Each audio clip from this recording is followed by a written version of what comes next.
Hello दोस्तों, Shiv education channel पर आपका स्वागत है। हिंदी के उपसर्ग की हमने एक क्लास देखी, आज हमारी दूसरी क्लास है। इसके अंदर हम आज हिंदी उपसर्ग के पूरे टॉपिक यानी पूरे जो शब्द हैं जिससे बनते हैं वो सारे उपसर्ग हम देख लेंगे। इसके बाद विदेशी उपसर्ग की क्लास हम लेंगे।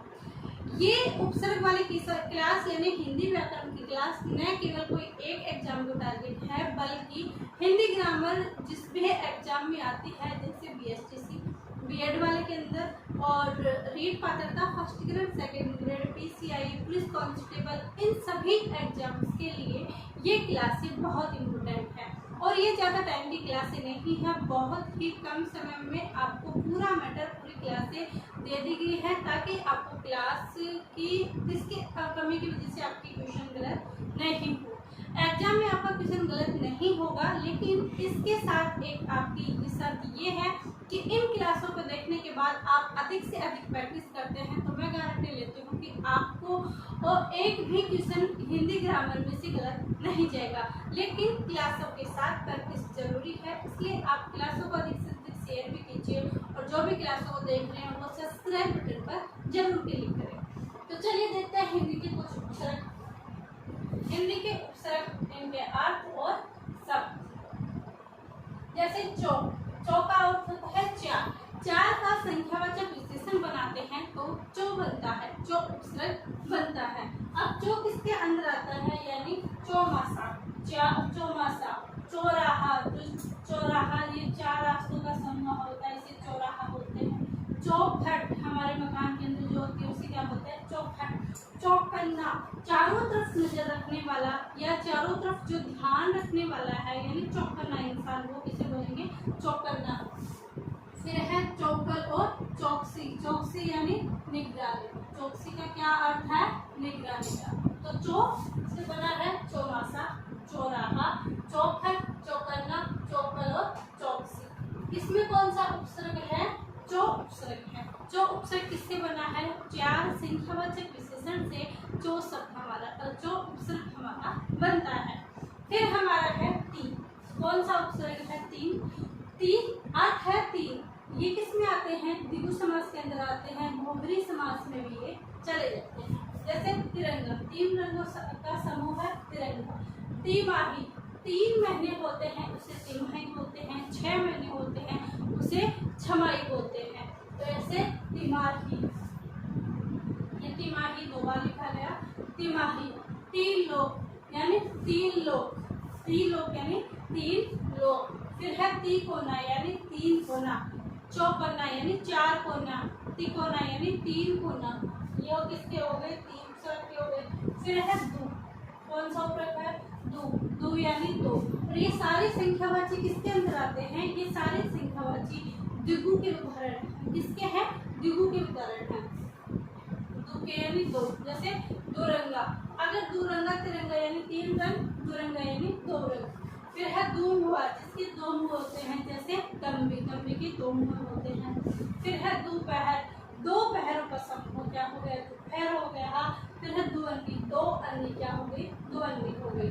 फिर है बिन, सॉरी पर यानी दूसरा या पराया, जैसे बोलते हैं पर घर, तो इसमें पराया यानी दूसरे के अर्थ में देते हैं। दूसरा कोई के बारे में हम बोलते हैं उसको क्या बोलते हैं, पर उपसर्ग का प्रयोग करते हैं। जैसे परहित, परहित दूसरों का हित।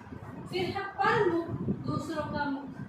परकाज, दूसरों के काम, जो दूसरों के काज, काज का होते काम, दूसरों के काम। फिर है चिर, चिर यानी सदैव। चिर का क्या होता है, सदैव। जैसे हम अपने बड़ों से आशीर्वाद लेते हैं तब वो बोलते हैं चिरंजीवी भव, तो उनका मतलब है कि आपकी उम्र हो, मतलब तीन सदैव हो। चिरकाल, चिरंजीवी और चिर परिचित, ये किसके हो गए, चिर के हो गए।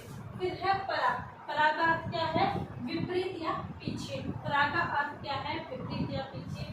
जैसे पराभव, पराक्रम और प्रकाशता, ये किसके हैं, परा के। किसके हैं, परा के। परा से कौन कौन से शब्द बने हैं, पराभव, पराक्रम और प्रकाशता। फिर है बहु, बहु का अर्थ क्या है, ज्यादा। और एक शब्द और आता है बहु, ये बहु का अर्थ वधु का आएगा, यानी बहु वधु। लेकिन इसमें ह्रस्व उ है, ये बहु, ये ज्यादा के अर्थ में आया है, इसलिए ये सब शब्द में ध्यान रखना कि बहु के अंदर अगर ह्रस्व में आता है तो बहु ज्यादा के अर्थ में आएगा, लेकिन बहु अगर दीर्घ आता है तो उसके अंदर वो वधु यानी जो नवविवाहित होती है वधु, उसके बारे में बोला जाता है। तो ये शब्द आप जरूर ध्यान रखें। बहु का अर्थ है ज्यादा या अधिक, जैसे बहुमूल्य, बहुमत यानी बहुत सारे मत, बहुवचन एक से ज्यादा होते हैं या दो से अधिक होते हैं, इसे बहुवचन कहते हैं। बहुज्ञ यानी बहुत कुछ जानने वाला बहुज्ञ हुआ। और बहुरूपिया, जिसके बहुत से रूप हो उसे क्या बोलेंगे, बहुरूपिया। ये किसके है, बहु, बहु यानी ज्यादा या अधिक। फिर है सह, सह यानी साथ, सह यानी साथ, अपने जो साथ होते हैं उसे क्या बोलते हैं, सह यानी साथ। जैसे सहचर, जो दोस्त होते हैं, जो फ्रेंड्स होते हैं, उन्हें क्या बोलते हैं, सहचर, यानी साथ में विचरण करने वाले। फिर है सहगामी, साथ चलने वाले। सहयोग, हमारे साथ सहयोग, हम जो कुछ काम कर रहे हैं उसके अंदर वो हेल्प करवा रहे हैं, हमारी सहायता करवा रहे हैं, तो यानी हमारे काम में उसने क्या करवाया, सहयोग करवाया। क्या करवाया, सहयोग करवाया, उसमें क्या होगा, सहयोग। फिर ये यहाँ पर लिख दिया। फिर है सहमरण, सहमरण यानी जो पति के साथ वो कर लेते हैं, सती हो जाती है, पति के साथ सती हो जाती है, उसे क्या बोलते हैं, सहमरण। क्या बोलते हैं, सहमरण। फिर है सम, सम का क्या होता है, पूर्णता या समापन या समापन। क्या होता है, पूर्णता या समापन। पूर्णता, सम का अर्थ होता है पूर्णता या समापन। इसका क्या अर्थ है, समाचार, समधन आचार, समागम, समधन आगम, समापन, यानी हम पूर्णता की ओर जाते हैं, पूरा काम कर लेते हैं, यानी हमने समापन किया। क्या होगा, समापन। फिर है सब, सब का क्या होता है, अपना स्वयं का, निजी का। सब का अर्थ क्या होता है, अपना स्वयं का, निजी का, यानी अपना स्वयं का। जैसे स्वदेश, अपना देश। स्वभाव यानी अपना खुद का स्वभाव, दूसरों का नहीं, अपना खुद का स्वभाव। सौजन, सौजन्य स्वयं की व्यक्ति। ये कौन सी हो गई, ये हिंदी के उपसर्ग हो गए। कौन से हो गए, हिंदी के उपसर्ग हो गए।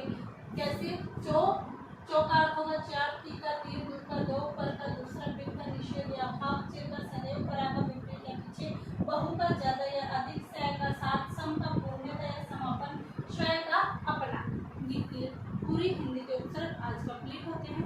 कल हम देखेंगे विदेशी उपसर्ग के साथ। यह वीडियो आपको कैसा लगा आप कमेंट करके जरूर बताएं। और मैं आपको फिर से ये कहना चाहूँगी कि ये हिंदी ग्रामर की क्लासेस में केवल कोई एक एग्जाम के अंदर है, बल्कि इनके सारे एग्जाम्पल सेम हैं और ये सभी एग्जाम में पूछे जाते हैं। जिन भी एग्जाम में हिंदी ग्रामर आती है उसमें इनमें से क्वेश्चन 100% आने की संभावना है। नियम यही लगेंगे, बस शब्द चेंज होते हैं, इसलिए हमें शब्दों की अधिक से अधिक प्रैक्टिस करनी चाहिए। आप सभी को यह क्लास कैसी लगी कमेंट करके जरूर बताएं और वीडियो को लाइक, शेयर एंड सब्सक्राइब जरूर कीजिए। सब्सक्राइब करना ना भूलें, क्योंकि आप वीडियो देख लेते हो लेकिन सब्सक्राइब नहीं करते, इसलिए सब्सक्राइब जरूर कीजिए। आप सभी का धन्यवाद, थैंक यू।